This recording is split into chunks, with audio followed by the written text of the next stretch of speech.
Well, the jury of 8 women and 4 men took around 6 hours and 10 minutes to reach this verdict. They found, as you say, that Conor Mcgregor raped Nikita Hand on December the 9th, 2018 in the Beacon Hotel in Sandyford, and they awarded her damages of around €248,000. Now, they found that his friend James Lawrence did not assault Ms. Hand. Her lawyer said that he made up an allegation that he'd had sex with Ms. Hand after Mr. Mcgregor had left to make her look bad, or that he was trying to be a patsy or fall guy for Mr. Mcgregor. Now, this has been a very unusual case, with details of a rape aired in public and the identities of those involved also made public. Nikita Hand has clearly been under severe stress. She broke down crying as the verdict was announced, and outside court she spoke of her gratitude and relief. Just a little bit closer. I would like to start off by saying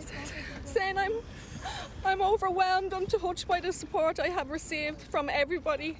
First, I want to thank the Coleman legal team and my 3 barristers, John, Gordon, Ray Boland and Sean. They have been amazing from start to finish. I want to thank Mr. Justice Alexander Owens, the jury, all the witnesses. I want to thank the doctors, nurses and everyone at the sexual assault treatment unit in the Rotunda Hospital for looking after me, especially my own Dr. Frank Clark. I want to thank the Rape Crisis Centre, especially Cliona, who has been by my side throughout this entire period. I want to thank all the guards and the ambulance crew. I want to thank all the women and men out there who have supported me throughout this trial. For every person who reached out to me, a card, a letter, email, everything, it hasn't gone unnoticed. Thank you, I really appreciate it so much. I want to thank my partner Gary, who has been so supportive for the last 4 years and has held my hand throughout this trial every day and every other day. I want to thank my mum and all my family and friends. Lastly, I want to thank my daughter Freya, who I'm most grateful for. She has given me so much strength and courage over the last 6 years throughout this nightmare to keep on pushing forward for justice. I want to show Freya and every other girl and boy that you can stand up for yourself if something happens to you, no matter who the person is, and justice will be served.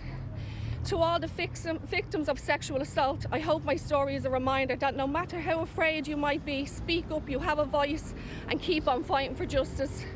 I know this has impacted not only my life, my daughters, my family and friends tremendously, and it's something that I'll never forget for the rest of my life.